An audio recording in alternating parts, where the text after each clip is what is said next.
तो भाइयों, स्वागत है आपका एक और ज्ञानवर्धक सेशन में, जिसमें हम जानेंगे कि एक शख्स के बारे में जिसने 21 सालों तक अपने रोश को पाला, जो कोई आसान काम नहीं था, और उस रोश को अंजाम तक पहुंचाने के लिए भी बड़ा जिद्दोजहद किया। इस वीडियो के माध्यम से हम उनके बारे में जानेंगे, तो कृपा करके पूरा देखिएगा, पूरा सुनिएगा। ये कहानी शुरू होती है प्रथम वर्ल्ड वॉर के साथ, जब अंग्रेज़ों की मदद करी थी हिंदुस्तानियों ने और उन्हें जीत दिलाने में बड़ा योगदान किया था। इसके पीछे एक उम्मीद थी कि जीत के बाद शायद अंग्रेज खुश होकर हमें एक अधिराज्य का दर्जा दे दें, लेकिन ऐसा नहीं हुआ। बल्कि उन्होंने इसके बियॉन्ड, इस उम्मीद के बियॉन्ड रॉलेट एक्ट लेके आए 1919 में, जो कि सीधा हमारे लिबर्टीज़ को और कम करने वाला था, जिसके तहत वो कभी भी किसी को भी पकड़कर जेल में डाल सकते थे बिना वारंट के, under terrorism charges. Gandhi ji ने इसका खुल के प्रोटेस्ट किया और नॉन कोऑपरेशन मूवमेंट शुरू कर दिया। रॉलेट इफेक्ट लेकिन फिर भी 21 मार्च 1919 को इफेक्ट में आ गया। पंजाब के दो बड़े नेता सत्यपाल जी और किचलू जी ने भी इसका प्रोटेस्ट किया और अनफॉर्चुनेटली अरेस्ट भी हो गए 10 अप्रैल 1919 को। इसके विरोध में पंजाब के जनता, अमृतसर के जनता ने बड़ा प्रोटेस्ट किया। पूरे सब तरफ प्रोटेस्ट चल रहे थे। तो इसी प्रोटेस्ट के दौरान अंग्रेज़ों ने प्रोटेस्टर्स पर गोलियां बरसा दी, जिसमें 20 लोग मारे गए और बहुत लोग घायल भी हो गए। अब इसके काउंटर में प्रोटेस्टर्स ने कुछ अंग्रेज़ों को जो वहाँ बसे हुए थे उनको मार दिया।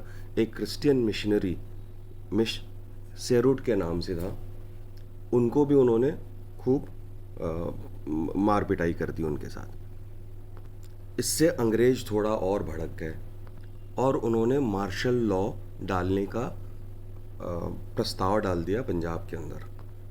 12 अप्रैल को ये डिसाइड हुआ एक मीटिंग के अंदर, लोकल मीटिंग के अंदर, जिसके कि लीडर सत्यपाल और किचलू थे जो अरेस्ट हो गए थे। तो उनके जो एड थे या फिर उनके सबॉर्डिनेट थे, हंसराज करके थे, उन्होंने ये डिसाइड किया उस मीटिंग में कि हम 13 अप्रैल को 1919 जलियांवाला बाग में एक नॉन वायलेंट प्रोटेस्ट करेंगे against the arrest of Satyapal ji, Kitchlew ji, और in protest of Rowlatt act.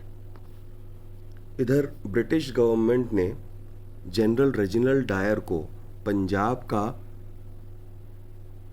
कार्यभार संभालने भेजा था। उस वक्त पंजाब के लेफ्टिनेंट गवर्नर हुआ करते थे माइकल ओडायर।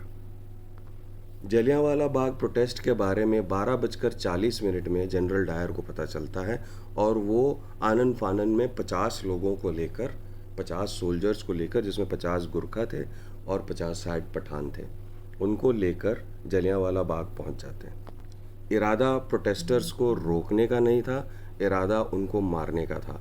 इसलिए सारे दरवाजे जो जितने भी थे, क्योंकि जलियांवाला बाग में तो एक ही दरवाज़ा था और एक ही दरवाज़ा है, जहाँ अगर आप जलियांवाला बाग गए हैं तो आपको पता चलेगा कि वो एक ही दरवाज़ा है जहाँ से एग्ज़िट और एंट्री पॉइंट है।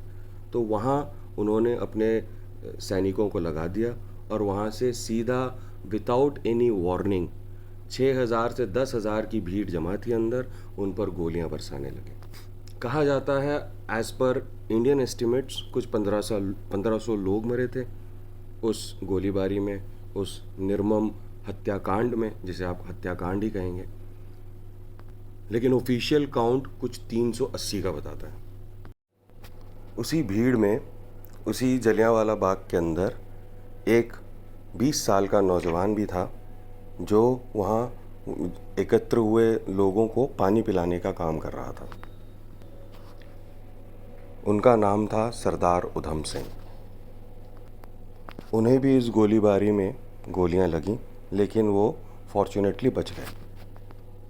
लेकिन वो नज़ारा उनके दिमाग में 21 सालों तक चला, जब तक उन्होंने उसका बदला न ले लिया। इस घटना के बाद वो रेवोल्यूशनिस्ट्स के साथ मिल गए और भगत सिंह का भी उन्होंने साथ दिया। आर्म्स एंड एमुनिशंस भी उन्होंने सप्लाई करी जर्मनी से, और काफ़ी काम किया इंडिपेंडेंस के लिए। वो जेल भी गए और अंततः ये मौका उनको मिल गया 13 मार्च 1940 को, जब उन्होंने अपने इरादे को अंजाम दिया। माइकल ओ डायर, जो जलियांवाला बाग के वक्त लेफ्टिनेंट गवर्नर हुआ करते थे पंजाब के, वो कैक्सटन हॉल में एक स्पीच देने के लिए आ रहे थे, तो उनको उन्होंने वहाँ 2 गोलियां मारी और उसी वक्त इंस्टेंटेनियसली उनका देहांत भी हो गया। माइकल ओ डायर के हत्या के लिए उधम सिंह जी को फांसी हो गई 31 जुलाई 1940 में। तो आप देखिए, 21 साल तक अपने क्रोध को पालने वाला इस शहीद की काफ़ी तारीफ़ हुई हर तरफ। विदेशी मुल्कों ने भी काफ़ी जमकर तारीफ़ किया। हमारे देश में तो उन्होंने अपने इस काम से एक नया उत्साह भर दिया पूर्ण स्वराज के लिए। 1919 की घटना का बदला लिया उधम सिंह जी ने 1940 में। तो कितना उन्होंने पेशेंस रखा और अपने इरादे को अंजाम देने के लिए कितने दिन तक वेट करते रहे। उन जैसे वीर के लिए शत शत प्रणाम। प्लीज़ लाइक एंड सब्सक्राइब और जय हिंद।